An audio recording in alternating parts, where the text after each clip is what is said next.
coup, déjà, peut-être un premier mot sur Max, qui est sorti blessé contre le Red Star. Est-ce qu'on tu peux nous donner de ses nouvelles? Ouais, on pourrait avoir une absence. Alors il a encore un examen complémentaire à faire, mais on pourrait avoir une absence de 4 à 6 semaines tout de même. Donc, alors c'est pas rien, et c'est vrai que c'était le joueur en forme. Donc, voilà. Mais ça fait partie aussi des gestions qu'on doit être capable pour moi, de passer au-dessus. Et on a de quoi faire. On avait des joueurs qui tapaient aussi à la porte, que ce soit Adel, que ce soit Bilal, que ce soit Arsène. Donc, voilà, on aura de quoi pallier son absence, même si on aurait préféré le garder avec nous. Du coup, pour revenir sur ce match du Red Star, une super victoire quand même face à un adversaire qui était quatrième, qui était quand même sur le papier peut-être un peu plus fort. Comment toi tu as vécu le match qui a été quand même en plus avec un scénario assez extraordinaire? Comment tu as vécu le match après avec un peu de recul là quelques jours après? Bah, c'est des matchs qu'on a eu tendance à vivre. On avait fait des prestations intéressantes contre Versailles, contre des équipes du haut aussi. Donc, voilà, c'est simplement que là aujourd'hui ça tourne un petit peu pour nous. Donc, voilà, on en profite et on continue, mais on veut surtout pas se relâcher et continuer dans ce qu'on propose depuis l'année 2023 avec, voilà, un match, même une mi-temps où on était passé au travers Châteauroux, et autrement des contenus vraiment intéressants. Là, il y a eu aussi un contenu intéressant au niveau possession, au niveau en termes d'occasion, vous êtes à peu près à un niveau équivalent. Mais il y a eu un trou d'air de 10 minutes où ton équipe encaisse deux buts et il y a aussi un poteau. Comment tu l'expliques ce trou d'air où vraiment il y avait plus d'intensité, plus d'impact de tes joueurs? Est-ce que ça t'a inquiété ou pas? Comment tu l'as vécu? Non, non, non. Après, on était, ouais, 10 minutes, c'est même le grand max. Je l'ai revu, je m'attendais à une période encore plus longue, et ça a été très court. En fait, je pense que c'est l'égalisation, le fait de se faire égaliser, aussi l'intensité qu'a mis le Red Star à ce moment-là. Donc voilà, c'est un mélange des deux qui ont fait que voilà, on doit avoir un peu plus d'intelligence et un peu plus de capacité à se dire voilà, il y a un partout, on doit rentrer à la mi-temps.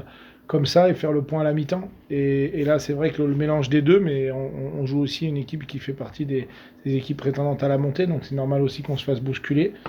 Donc, voilà, après, ce qui est intéressant, c'est la capacité aux joueurs de réagir et de repartir de l'avant à chaque fois. Alors, des fois, c'est pendant la mi-temps, mais là, ça a été, on a pu avoir ce laps de temps de 15 minutes pour repartir, mais la capacité quand même de repartir face à une équipe du haut de tableau en menant et après en perdant. Donc, voilà, pour moi, c'est une force de caractère, et c'est ce qu'on veut les 10 derniers matchs. Il y a eu aussi quelques incidents pendant le match avec du coup la rencontre qui a été arrêtée. Il y a quelques heures, il y a un communiqué du Red Star qui est sorti qui tient en premier lieu à condamner fermement les provocations répétées et inappropriées de différents joueurs du Puy. Est-ce que tu as un mot par rapport à ça, une réaction Non, c'est bien joué. On dit souvent que la meilleure défense, c'est l'attaque. Donc, voilà. Ils, ils attaquent pour mieux se défendre.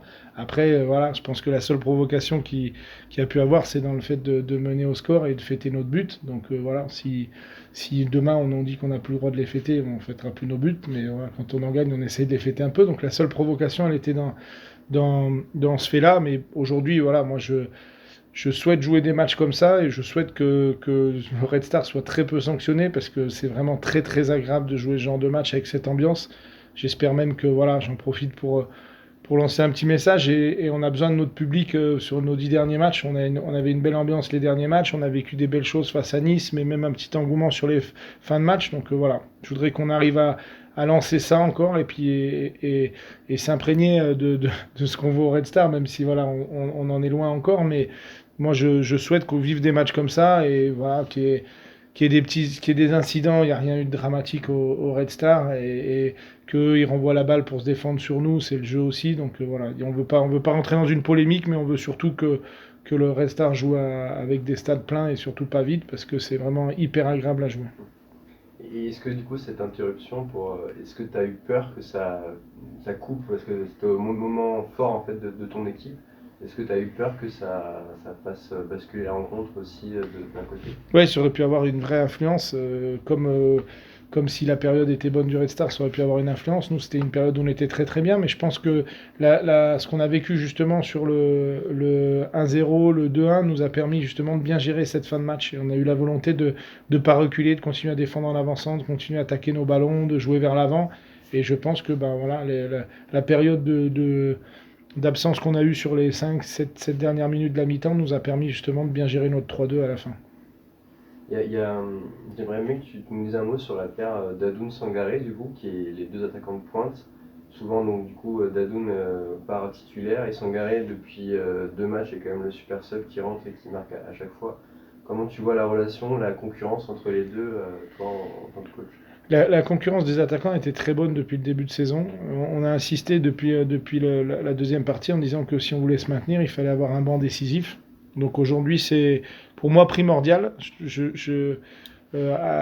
IB a joué longtemps titulaire et a eu des difficultés à trouver le chemin défilé. Aujourd'hui, il le trouve en rentrant en cours de match avec un bon travail à chaque fois d'Ottman qui a un bon point de fixation, qui travaille la défense aussi. Donc voilà, pour moi, c'est un fonctionnement qui va très bien. Après, on s'adapte au jour le jour à la situation à laquelle on doit vivre. C'est pas défini que ça reste comme ça tout le temps, c'est pas défini que ça change non plus. Moi, ce qui m'intéresse, c'est qu'on garde par contre cet esprit de groupe, de club, qui fait que voilà, même un joueur qui doit rentrer 10 minutes doit apporter à l'équipe. Après, on discute des choix, des trucs à la fin le lundi. Mais par contre, quand on est sur le terrain, on est payé pour se donner à 200%. Et aujourd'hui, c'est ce qu'on fait. Et il y a un super dynamisme de tout l'effectif. Mais je les reprenais en début de semaine en disant que c'est même pas les 16. C'est les joueurs aussi qui sont pas là la semaine, qui sont en réserve, qui reviennent le lundi avec un super état d'esprit à l'entraînement, ce qui nous permet de travailler. Et ça, aujourd'hui, je bloque sur ça. Je n'aurai pas de concession. Et pour l'instant, ils le rendent très très bien. Donc voilà, pourvu que ça dure. Pour se projeter du coup sur le match de vendredi contre une équipe qui n'a pas gagné en 2023, qui reste quand même sur un bon match nul face à Martigues. Comment tu abordes ce match? Quelles sont les clés pour toi de la rencontre? Pour moi, ça sera un des matchs les plus difficiles là, des 3 derniers. Donc voilà, plus difficile encore que Sedan ou Red Star. C'est des matchs, voilà, c'est une équipe déjà qui a un vrai potentiel, qui produit des choses intéressantes, qui a un gros effectif, qui a recruté beaucoup à la trêve, donc en train de construire les choses, qui manque aussi un peu de réussite, mais elle essaie de jouer au ballon, elle essaie de repartir de derrière, elle a un potentiel athlétique et physique intéressant, donc voilà, faudra être très vigilant et surtout ne pas baisser pour essayer d'aller chercher un résultat, parce que pour moi, je le répète, ce sera un match très compliqué. Est-ce que du coup cette absence quand même importante de Max va changer les joueurs, mais est-ce que ça peut te pousser à changer aussi le dispositif, ou tu sens quand même que tu as trouvé une formule là sur les derniers résultats? Non, ça nous emmène à une réflexion des deux possibilités, simplement rentrer un joueur au poste ou changer de système. Aujourd'hui, j'ai aucun doute sur un des deux choix. En tout cas, on ne sait jamais sur le match, mais sur notre préparation, sur les derniers matchs, on a été très performant à 3 derrière aussi, et on a sorti justement la comparaison des stats. On a été très très bien aussi à 3 avec le même nombre d'occasions, la même possession, le même nombre de centres. Donc aujourd'hui, on peut évoluer dans les deux systèmes. Après, l'important, c'est surtout que bah, il y a aussi les récompenses pour les joueurs qui soient sur le banc et qu'à un moment, quand ils travaillent bien, ils soient récompensés. Alors, on leur donne pas, mais quand ça s'ouvre, il faut qu'ils soient capables de la saisir et aussi qu'on leur donne. Donc aujourd'hui, ça sera aussi la possibilité peut-être de voir des joueurs qui sont un peu plus sur le banc et qui montrent des choses intéressantes depuis le début. Tu penses à des joueurs en particulier? Ouais, je les ai cités. Aujourd'hui, Arsène est capable de rentrer dans le 11, Bilal est capable de rentrer dans le 11, Adel est capable de rentrer dans le 11. Après, quand on rentre, il faut montrer les mêmes choses. Donc, mais aujourd'hui, tous ces joueurs-là sont capables de rentrer dans le 11 et être performants. Je n'ai pas cité Sacha, mais il en fait bien sûr partie aussi. Donc voilà, on a de quoi faire et c'est la construction qu'on a fait depuis longtemps qu'on arrive à avoir maintenant. Et c'est le plus dur à maintenir, c'est cet état d'esprit.